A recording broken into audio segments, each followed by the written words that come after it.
अस्सलामुअलैकुम दोस्तों, मेरा नाम है Kashif. Welcome to my channel scary night stories Urdu.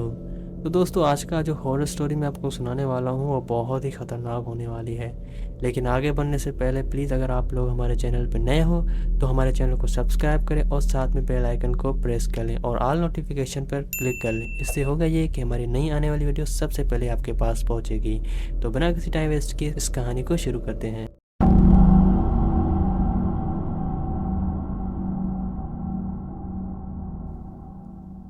अस्सलामुअलैकुम, मेरा नाम है अली शेर और मैं जमपीर से बिलोंग करता हूँ। ये जो वाक़या आज आपको मैं सुनाने वाला हूँ ये मेरे साथ 2008 में हुआ था। दरअसल ये बात 2008 की है, जब मेरी उम्र 18 साल थी।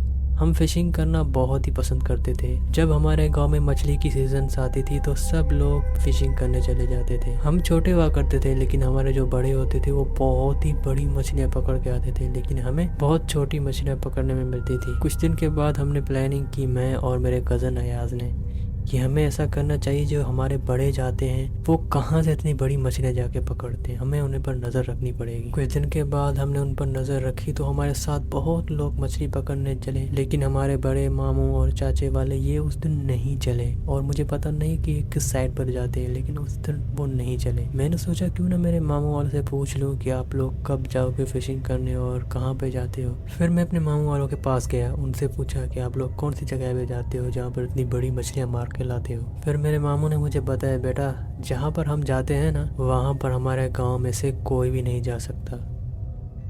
मैंने पूछा मामू क्यों? फिर मेरे मामू ने मुझे बताया, वो जो जगह है वहाँ पर एक बहुत ही पुराना कब्रिस्तान है और वहाँ पर बहुत ही काला पानी है, जहाँ पर मछली कम से कम 5 से 6 किलो की मछली एक एक है। लेकिन वहाँ पर बहुत ही खौफनाक जगह है, वहाँ पर जाने के लिए बहुत बड़ा दिल चाहिए। हम जाते हैं फिर भी बहुत घबराते हैं, लेकिन जैसे तैसे करके हम जल्दी लौट आते हैं। मैंने मामू को बोला, मामू मैं आपके साथ क्या चल सकता हूँ उधर? फिर मैंने मामू ने बताया, नहीं तुम वहाँ पर नहीं चल सकते, वहाँ पर बहुत ही ख़तरा हो सकता है, क्योंकि किसी भी वक्त कुछ भी वहाँ पर हो सकता है, क्योंकि हमारे साथ बहुत सीन हो चुके हैं वहाँ पर। मैंने अपने मामू को बोला, ठीक है मामू मुझे जाना नहीं है, लेकिन आप लोग कब जाओगे इस जगह पर? तो उसने बताया, जब टाइम मिलेगा हम चले जाएंगे। मैंने अपने कज़न अयाज को बोला कि ये जैसे ही जाएंगे हम लोग के पीछे जाएंगे। तकरीबन रात के 8 बज रहे थे और उसके बाद मेरे मामू ने बोला, सारे कज़नों वगैरह को बोला और उनके साथ वो फिशिंग के लिए निकल पड़े पैदल के पैदल। हम भी उनको फॉलो करते पीछे ही जा रहे थे। 15 से 20 मिनट के बाद हम वहाँ पर पहुँच गए। ये जगह बहुत ही खौफनाक थी, हमें डर तो लग रहा था, लेकिन अगर हम बताते तो हम वहाँ पर पकड़े जाते। हम आहिस्ता करके झाड़ियों के पीछे जाके छुप गए और उनको देखने लगे। हमने देखा कि वो सभी लोग अपनी डोरी डाल रहे हैं। कुछ देर के बाद मेरे मामू ने एकदम से बहुत ही बड़ी फिश पानी से निकाल ली। ये फिश तकरीबन 7 से 8 किलो की थी। ये देखकर सभी लोग वहाँ पर खुश हो गए। कुछ देर के बाद मेरे मामू ने कहा, ये फिश हमारे लिए बहुत ज़्यादा है और बहुत ही बड़ी है, आज के लिए यही फिश लेके चलते हैं, कल सुबह इंशाल्लाह फिर से आके हम कोई बड़ी सी फिश मारेंगे यहाँ से। अब मेरे मामू ने वो फिश अपने कट्टे में डाली और वहाँ से निकलने लगे। वो सभी लोग वहाँ से जा रहे थे। फिर मुझे अयाज ने बोला, अली शेर चलो अब हम भी चलते हैं, क्योंकि हमारे बड़े जा रहे हैं, अब हम यहाँ पर क्या करेंगे। फिर मैंने अयाज को बोला, अयाज अगर इतनी मेहनत करके आए हैं तो यार हम भी कोशिश करते हैं, क्या पता हमें मिल जाए मछली। फिर हम जाके घर बताएंगे कि हमने भी बहुत बड़ी मछली मारी है, लेकिन इस जगह का नाम नहीं लेंगे। अयाज ने बोला, उस पानी की तरफ तो देखो, वो कितना काला पानी है, हम कैसे यहाँ पर कुंडी डालेंगे। मैंने बोला, कुछ भी नहीं है, हम यहाँ पर डोरी डालते हैं, उसके बाद इंशाल्लाह जल्दी से जल्दी घर चले जाएंगे। उसके बाद हम उस जगह की तरफ बढ़ने लगे और जब वहाँ पर हम पहुँचे तो हमने देखा कि वहाँ पर छोटी छोटी जगह बनी हुई है, जो मेरे मामू वालों ने अपने हाथों से बनाई थी। और वहाँ पर एक एक जगह तकरीबन 50 से 60 मीटर की दूरी पर बनी हुई थी। मैंने अयाज को बोला, अयाज तो वहाँ पर डोरी डालो और मैं यहाँ पर डोरी डालता हूँ, क्या पता हम दोनों में से किसी एक को मछली लग जाए। लेकिन अयाज बहुत ही डर रहा था। अयाज ने बोला, यार मैं तुमसे दूर नहीं जाऊंगा, मैं तुम्हारे साथ ही रहूंगा। मैंने बोला, फिर हम एक साथ एक ही जगह पर कैसे डोरी डालेंगे, मत डरो, मैं यहाँ पर हूँ, डरने वाली कोई बात नहीं। अयाज ने बोला, नहीं मैं नहीं जाऊँगा। फिर मैंने उसको गुस्से में बोला, अयाज जाओ, टाइम नहीं है हमारे पास। फिर अयाज ने बोला, मैं नहीं जाऊँगा, मुझे डर लग रहा है, अगर मैं अब गया तो सीधा घर चला जाऊँगा। मैंने कहा, ठीक है चले जाओ डरपोक, तुम जैसा डरपोक तो मैंने कहीं भी नहीं देखा। उसके बाद अयाज उस तरफ जाने लगा। मुझे पता था अयाज बहुत ही डरपोक है, वो मेरे बिना घर तो कभी भी नहीं जाएगा। अयाज को दूसरी तरफ बेचकर अब मैं खुद की फिशिंग करने लगा। मैं अपनी डोरी में चारा डालकर पानी में फेंक कर बैठा था। और दूसरी तरफ अयाज वाली जो साइड थी वहाँ से मुझे चारा फेंकने का आवाज़ तो आ रहा था, लेकिन अयाज की आवाज़ मुझे नहीं आ रही थी। इसके बाद मैंने अयाज को आवाज़ दी, अयाज क्या तुम्हें मछली वगैरह लगी? लेकिन अयाज की तरफ से कोई भी मुझे जवाब नहीं मिला। मैंने बोला अयाज जवाब तो दो, उसने जवाब मुझे नहीं दिया।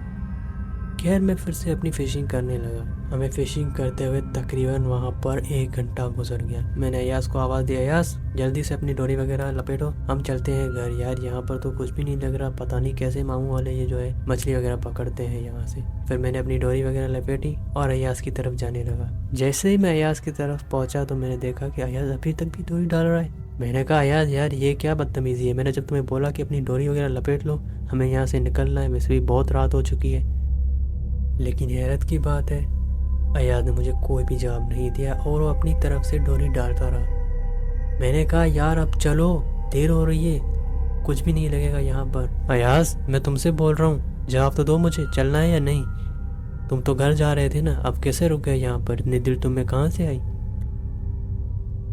फिर भी अयाज ने मुझे कोई भी जवाब नहीं दिया। मैंने कहा अच्छा तुम मुझे डरा रहे हो है ना, चलो ठीक है, इतने दिलेर हो तो यहाँ पर ही रुक लो। मैं तो चला। मैं जैसे ही पीछे की साइड मुड़ा और वहाँ पर जाने लगा, तभी अचानक मुझे जैसे कोई हड्डियाँ तोड़ता है उसकी आवाज़ मुझे आने लगी।